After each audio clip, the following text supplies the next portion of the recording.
Good morning guys. Ayan. 6:31 AM dito sa City, Melbourne. So galing kami sa Glenroy train station and then papunta rito sa Flinders Street sa City. So medyo matagal-tagal din yung train namin. And then papunta tayo ngayon sa 12 Apostle tour. So nag-join kami sa isang tour sa bus. So kami tatlo. Yan. Hinatid lang kami ng brother ko, yung si RJ. So after this, pipick upin kami mga 7. So mga 20 more minutes, pipick upin kami dito sa Immigration Building. So papunta ron sa 12 Apostle tour. So see you guys mamaya. Ayan, Flinders Street at 6:32 in the morning.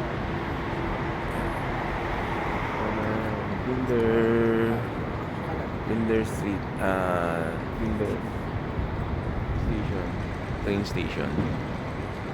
Okay. Lamig, grabe lamig. Ulusipon.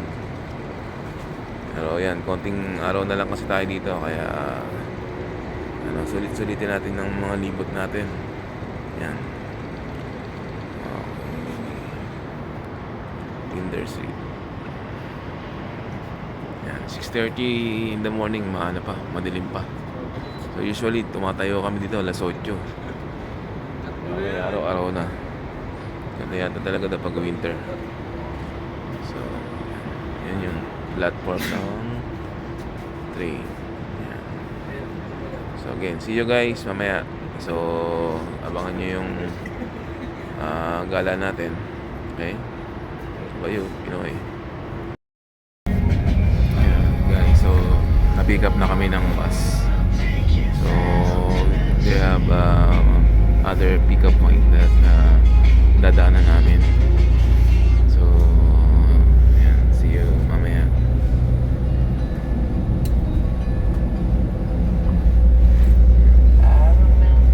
See you guys sa mga dadaanan namin. Okay. Breathtakingly beautiful stuff or an area. And anyway, with that being said, luckily the settlement failed, as I said, for those reasons of how isolated it is. So that was in 1803. In 1835, Melbourne was settled in current day Melbourne on the river mouth. There is a nice waves coming through, but a little bit unsurfable because when the waves get too big here, they're what we call shut down or close out. We'll call them close out, so the wave will close out or shut down. So that's basically when the wave comes in, it picks up and then it dumps, and just kind of explodes. So you can't surf that because you need a bit of face on the wave, a clean face to surf properly. So that's why there's no surfers surfing today.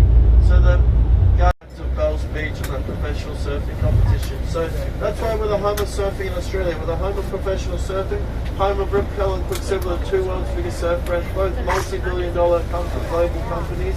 Home to the Great Ocean Road and one of the most epic scenic coast routes.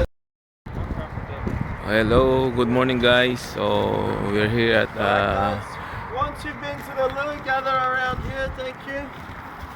Great Ocean tour natin. So first stop, coffee break, 15 minutes. So here's Luke, our driver and tour guide. So yan, libre yung kasama sa tour natin yung coffee and drinks. Serve yourself, sabi niya. Oh, ayan. So may magandang view doon mamaya sa may bus. Tignan natin later. So let's see. Yan, sama kayo sa tour namin. Yan si Leonard, bagong gising.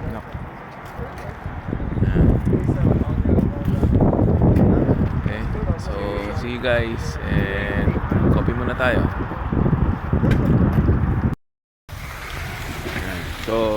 yung bus natin. Sightseeing Tour Australia. So, Aussie Tour. Yung name yung company na hire natin para sa tour. So, yan. First view, tingnan natin. So, kakape lang kami. 15 minutes lang kami dito. Kape, ihi, gawin mo na yung gagawin mo. And then, tour. Okay? So, tingnan natin to guys. Yun guys sa amin.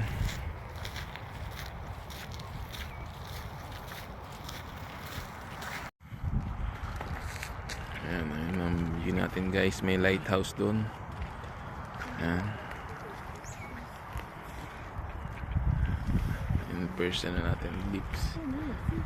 Malayo doon. Di na tayo abot sa dulo. 15 minutes lang binigay sa atin dito eh.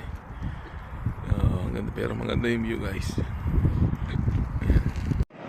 Hindi ako masyadong sa ganito.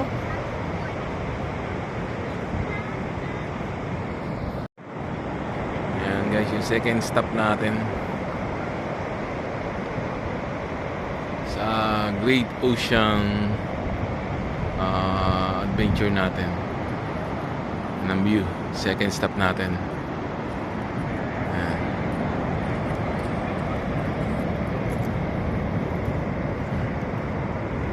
Ayan, doon tayo galing kanina sa mayroong ano na yun,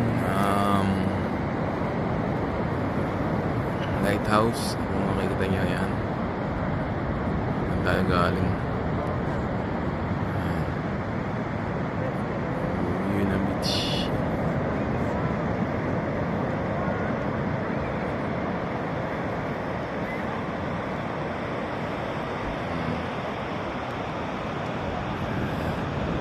Linis, di ba guys? Sana all malinis ang dagat natin. Ayan, para maraming turista. Ayan. Ayan, yung sound nila White Sand Beach. Ayan. Ayan. Linis, di ba? Ayan, mga seaweeds. Woo! Let's go! I'm going surfing. I'll see you guys in 3 hours. Give me 3 hours, okay? Can you give me 3 hours Give to us surf? some extra boards. Hey, I'll bring you some. I've got some boards for us too. All right? Do you need a suit or no suit? Yeah, you need to wear a wetsuit here. The water's only 14 degrees. Okay, All right, guys. So have a look straight ahead, guys. Oh, it's firing. Look at that set right there. Straight ahead is Anglesey. This is a big hill, and look at that set right there. Look. Woo-hoo-hoo. Hey, there's a whole bunch of. There's like 20 guys in the water. Look at that, guys. Look at that's Cathedral Rock to die for. God's country through and through. Look at that, guys. All right, guys. Look at all those surfers. There's one guy on the wave on the inside, Yeah. going along. See towards the rocks. Yeah. He's still going. Out the back, oh, there's a little insider, but it's not breaking well. There's about 20 guys out the back. I'd say about 20 guys. Do you guys see them? Set now. Yeah. Guy taking off. Yep. See him? Yep. He's going. Going along. Turn, top turn, bang. See him, guys, going along. Another top turn. Wave out the back.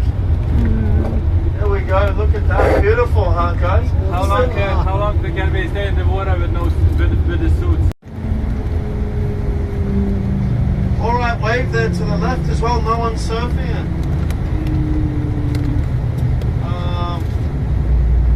So this is Cumberland River here. Guys, also keep your eyes out. Keep focusing on the ocean, and we'll have your head on a swivel. Look at the cliff line here, the ocean, but you can potentially see dolphins here and throughout, and you can see whales here as well. So whales migrate throughout this area this time of the year through winter. So southern right whales, killer whales, so orca whales, and humpback whales. Mainly humpback whales, guys. I think the most active of those whales. As you can see, very, very beautiful. And just something about it, that we're kind of elevated going in and out right on the cliff's edge, just gorgeous stuff. thing, Lethal, but actually, so to surf, yes, we have to wear a wetsuit. So, because remember when you're surfing, you're in the water for an hour and a half to 3 hours roughly.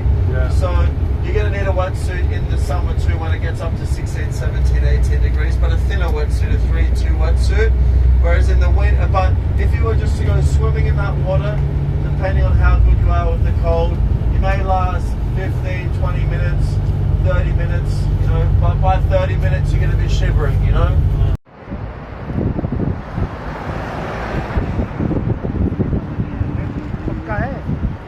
You better take cover.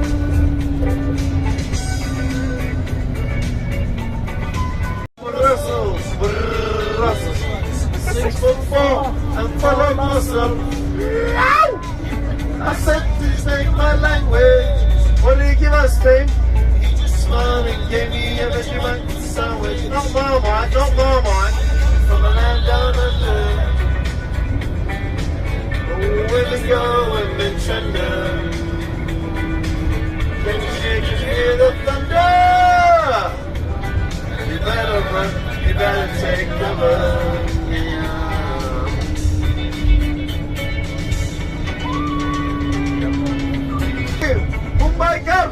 Bombay kar, bahut bhari aur sundar.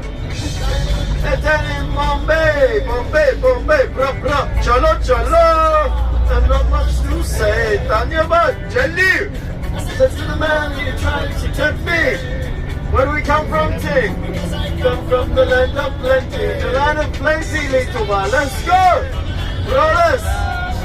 Not you. Oh, women go, women plunder. Can't you hear the thunder? You better run, you better take cover. Can't hear anyone, let's go! The land down under. Women go, women run. Look, we're singing and it's getting more sunny. You hear the thunder? You better run, you better take cover. The land down under. Women go, women plunder. If you can hear the thunder. Ireland, you better be singing.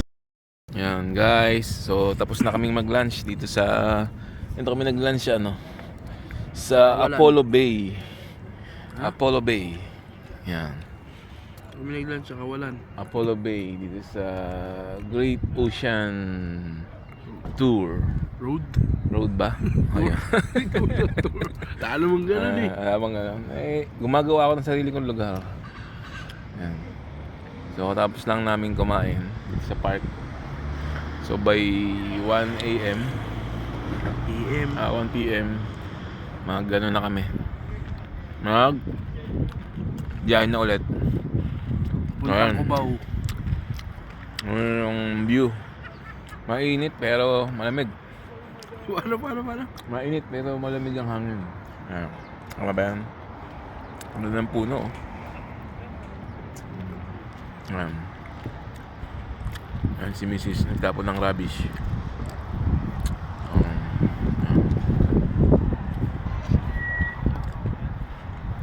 Say hi. So, libot kayo. Sama kayo sa libot namin, guys. Hello. Good afternoon, guys. So, yun nga. Nagtapos tayo nag-lunch. So, dito tayo ngayon sa Apollo Bay. Yan, Apollo Bay. Narinig niyo yung ano?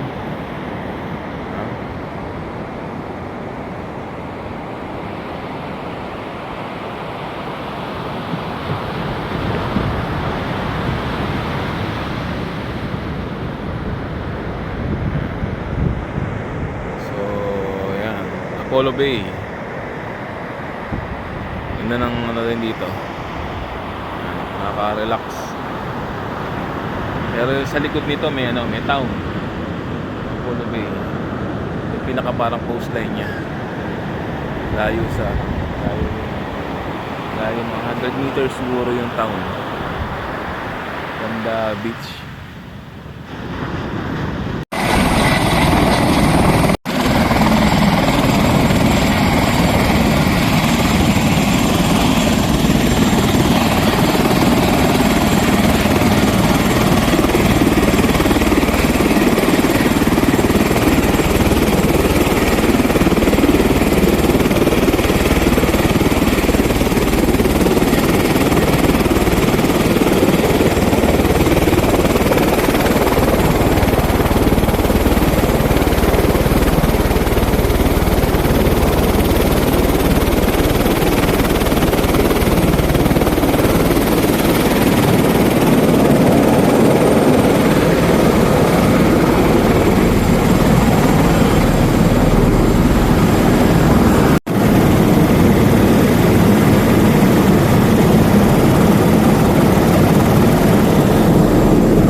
baba.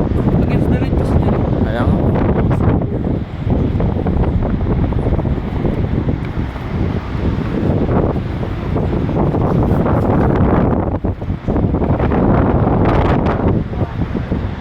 One.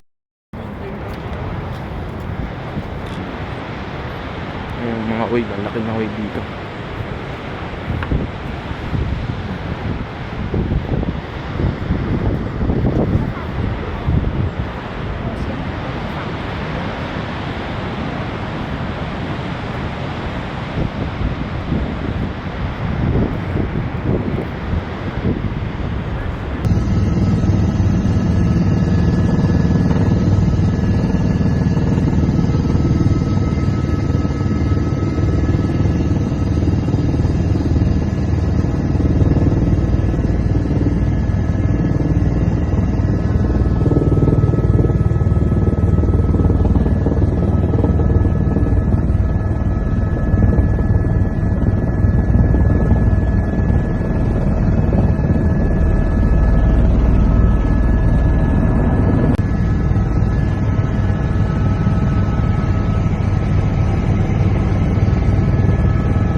So another view, guys.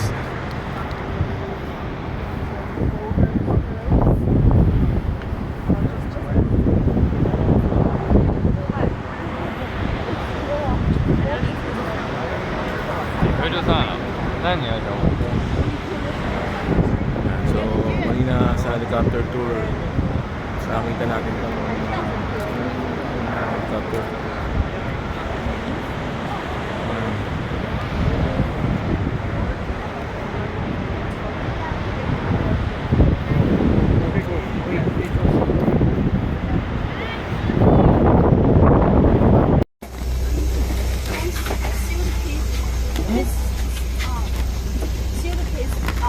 Suitcase below.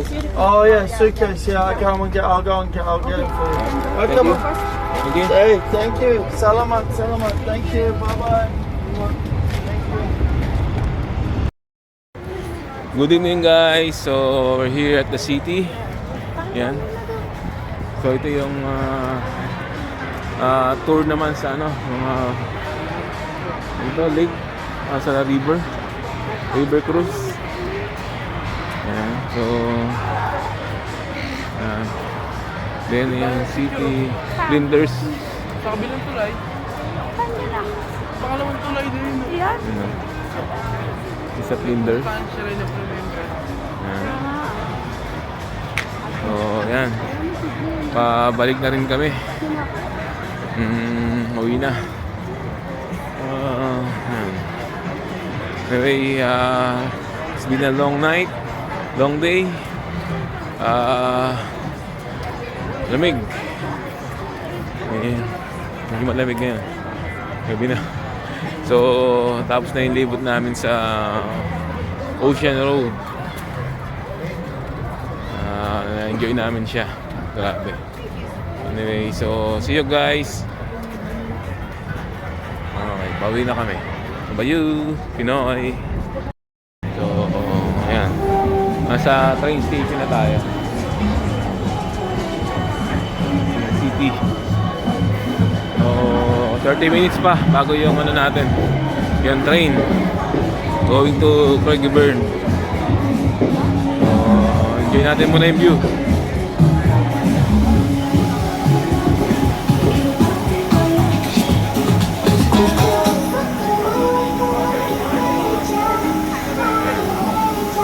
So, this platform 10. Going tayo sa platform 4 and 5.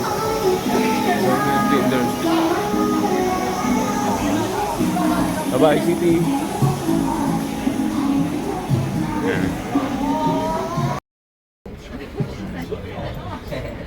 First time namin kami nagdalang. Pauwi. So, ayan, may mga instruction naman kaya madali lang makauwi. This is a service to Craigieburn, stopping all stations via the City Loop.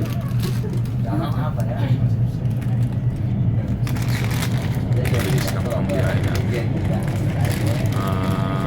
Pangalawa sa huli na next station. Hindi ka na maliligaw.